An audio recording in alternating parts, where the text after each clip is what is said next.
Hi everyone, Richard Nijelski here for FitLink. In this video, we'll be looking at testing a client for estimated maximal strength. To effectively develop a training program for a client, it's important to know what their goals are and what their capabilities are. Muscular strength is an important requirement for all aspects of our daily life. As we get older, strength and balance are known to decrease. However, with regular resistance training, this can be slowed. Testing for muscular strength provides the information for the correct type and amount of resistance needed to achieve the desired results. Traditionally, testing for maximal strength is done using the 1 repetition maximal test, where the maximum amount of weight for 1 repetition is lifted and recorded. However, for the average client, the potential risk of injury far outweighs the necessity to test this way, and as such is usually not recommended. Rather than performing an actual 1 repetition maximal strength test, a safer and easier protocol is the estimated 1 repetition maximal strength test. In doing this, there is less risk of injury and a greater amount of exercises can be used for testing. While not as dangerous as maximal strength testing, estimated 1 repetition maximal testing does require the participant to lift a substantial amount of weight, so an adequate warm-up is necessary. If you are including the submaximal cardio fitness test in the same testing session, then this may be considered as part of a general warm-up for the strength test. Otherwise, have the client perform a general warm-up on a cardio machine and then move on to the exercise where the strength test is being performed. As part of a specific warm-up, the client should complete several submaximal sets of 6 to 10 repetitions to both familiarise and prepare for the testing protocol. The testing should take no more than 3 sets and no more than 10 repetitions per set. Choose a weight which the client estimates they can complete 6 to 7 repetitions. If 10 repetitions is reached, stop the set and increase the weight. An adequate rest of 3 to 5 minutes should be given between each set to ensure maximum recovery. Whichever exercises you do choose for testing strength, always be sure they're relevant and safe for the client. Now let's have a look at an example of an estimated 1 repetition maximal strength test. For this example, we'll be using the bench press exercise. Kestra, today we're going to run the estimated 1 RM test. Alright, so this is a test to test your muscular strength. The exercise we're going to be using is the bench press. So what I'm going to do first is I'm going to explain the test, do a demonstration. I'm going to get you to go through a warm-up, and then after that warm-up we'll go into the test. Sound alright? Sure does. So with the bench press, what we're going to do is we're going to have hands just slightly outside our shoulder width. I want your thumbs to come around the other side from the fingers, so we've got a nice strong grip.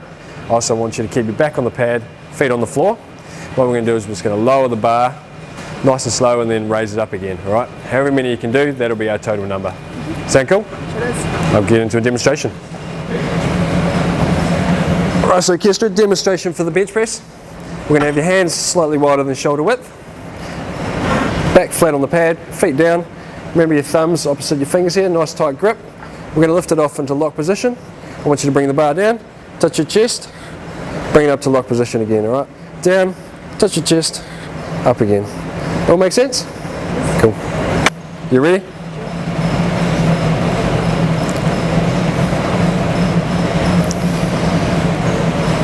Remember to touch that chest on the way down.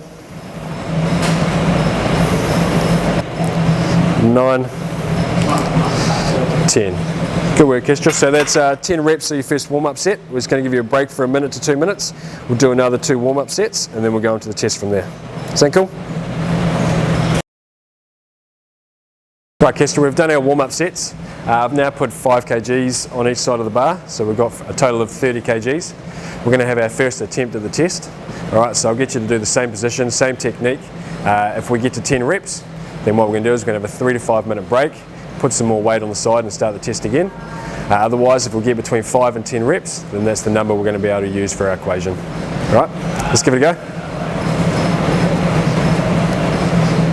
So hands slightly wider than shoulder, yep. Thumbs around. Remember to bring it down to the chest and up. 1, 2, 3, 8, 9, 10. Stop the test there. Well done, Kestra. So you've made it to 10 reps. I'm going to give you a break for 3 to 5 minutes, and then we'll go into it again with a little bit extra weight on each side. Sound alright? Alright, Kestra, so we've had your rest since the first attempt. Put a bit more weight on each side. What we're going to do is we're going to re-attempt the test now using the same technique as you did before. Again, if we get to 10 reps, test will stop and we'll put some more weight on. If we get between 5 and 10 reps, then that's the number we'll use for our equation.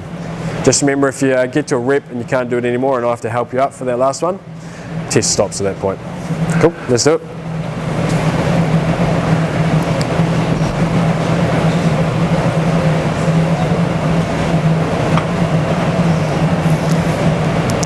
One, 2, 3, 4, 5, 6, 7, 8,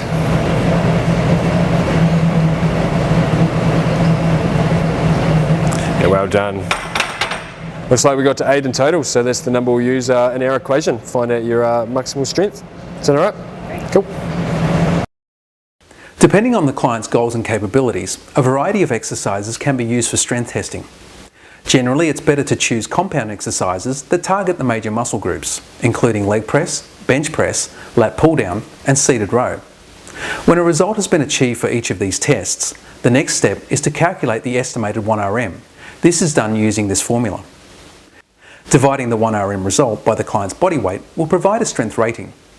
The results can then be used to calculate the amount of weight per repetition the client should be using during the training program.